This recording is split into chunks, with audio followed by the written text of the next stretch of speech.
Hi everyone.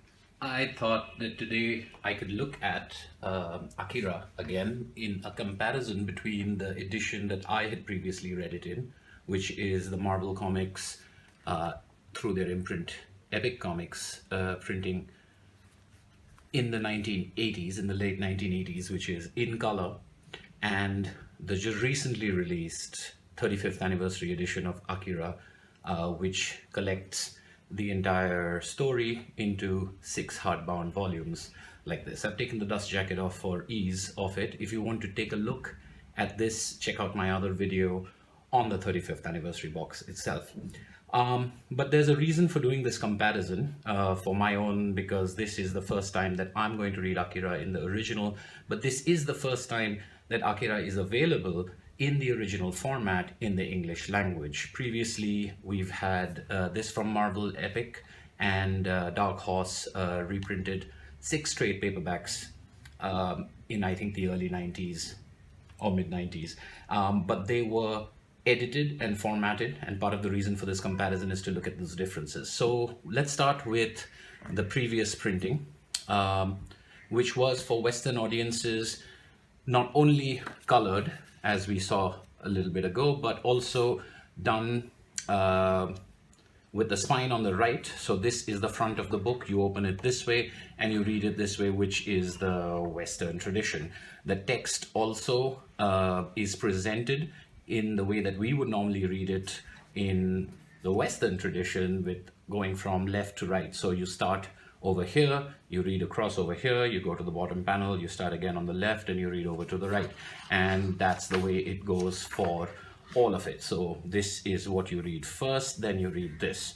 That is particularly problematic to switch as a reader if this is what you're used to, when it comes to having multiple word balloons or multiple pieces of text in one panel, because you have to read this one first and then read this one second in the way that we're used to, in the way that this is formatted, but it's the other way around over here.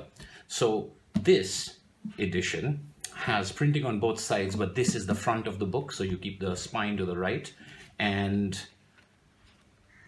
one of the first things that we notice is obviously the text, but right here on this page, we notice that we've got the Japanese characters for Akira, and Akira over here at the bottom corner. Whereas if we were looking at the way this image was presented originally, there is no text in the middle of this explosion of the new kind of bomb.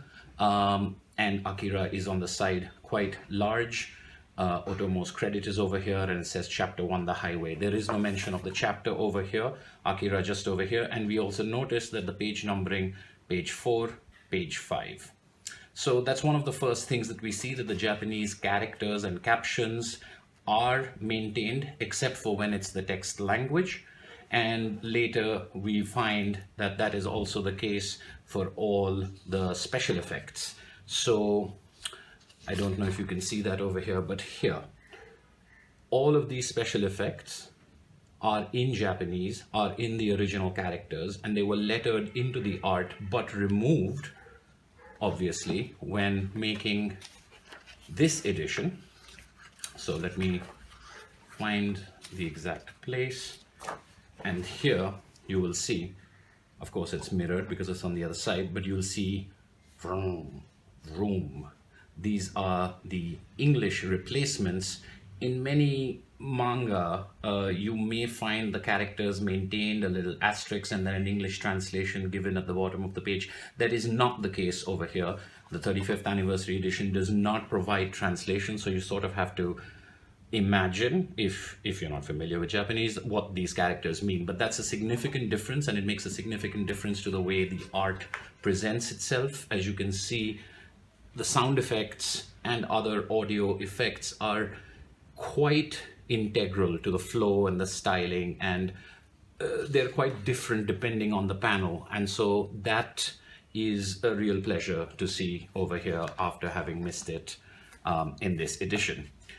Another thing that we obviously can notice is that this edition, the 35th anniversary edition, after a first couple of color pages, reverts to the original black and white that the manga was in, whereas this, again, for palatability, acceptability to Western audiences, was fully recolored. Now, the colors are nice, and it's certainly not garish. It's very high quality colors. It's not, your four colors in dots, and that's not bad, but this is just, I mean, it's the way it's supposed to be, but it's just a lot more, it's a lot more dynamic. It's a lot more interesting to me, at least, and having it in black and white, in the original black and white in English, is one of the big reasons why I got this edition.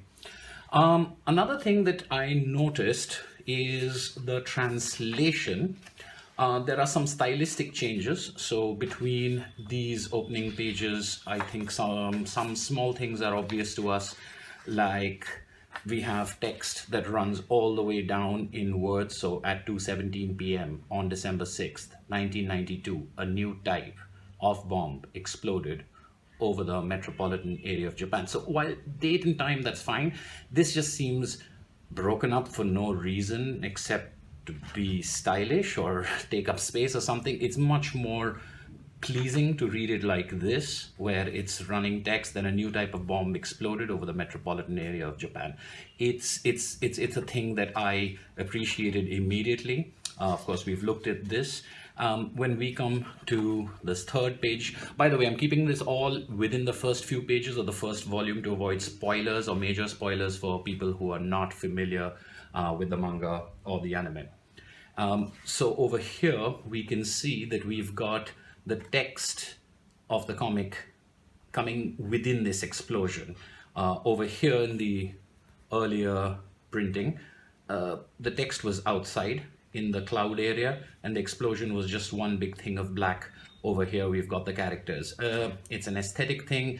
Does it make a difference to how you read it? Well, you read from here and then read here. This one you read from here and there. But apart from that, I think that's a personal choice. I like this, but maybe I'm just biased because I've liked everything else about it so far. But that's an interesting thing. But apart from these kind of changes, and there's some cosmetic things like over here, and the world began to rebuild. Over here is written in thin black with a white, I don't know what that's called, but it's like sort of a slight white background that goes with the text. This one doesn't have it. Over here, I prefer this type of printing. I'm not a fan of that white thing, but it's okay. I can live with it. When we get into the translation of the text itself, I think there's one huge difference that pops up right here on this page. So this page is here, this page is here. One of the first things that we can see is this text. I don't know if you're able to read it. The text over here says, "Come on guys, straight up the highway to the old city." And this one is, "Come on you guys, we're going to take Highway 26 all the way over to the old city if you think you can keep up." Over here, their response is right behind "Yeah." Over here, the response is, "Just lead the way, Kaneda, we'll be right behind you." So it feels that the new translation, if it's new for this edition, or the translation in this edition, is a lot more direct. It's a lot punchier. This one already seems a little more expository. It's trying to fill in a lot. And I'm not sure if this is more accurate than this for a sci-fi dystopia tale. But the most significant difference, I think, over here is between this panel and this panel. What comes up is that the reprint, earlier reprint in the US, had this sort of narrative voiceover text. Students at the youth vocational training school, social misfits with too little to fill their lives, so on and so forth, telling you who these guys on the motorcycles are and what they're doing, and that continues, throughout. And that narration is just not part of the original text, apparently. It's nowhere to be found. And I mean, of course, I think this is better because this is not spelling things out for you. That kind of exposition is not available. The kind of exposition we saw over here is not really coming through over here. You're sort of thrown into the middle of this motorcycle thing, and you'll have to figure it out. Even the panels subsequent to that are clear of anything but images until you get to brack, grog, and cronk, just some sounds over here. Whereas if you look at the same pages over here, you've got them talking. So this text, again, in the word balloons themselves do not exist in the original, apparently, because someone says, hey, it's all blocked off, so what are you worried about? We can take care of that in a few seconds. It's not like there's anyone to see us. Again, I mean, it is dialogue, but a lot of it seems to be filling things in and explaining things in a way that the original doesn't feel the need to do. So this is a very interesting discovery for me, to see the absence of a lot of text that is expository, and even the text that isn't new, or the text that wasn't introduced is a lot punchier.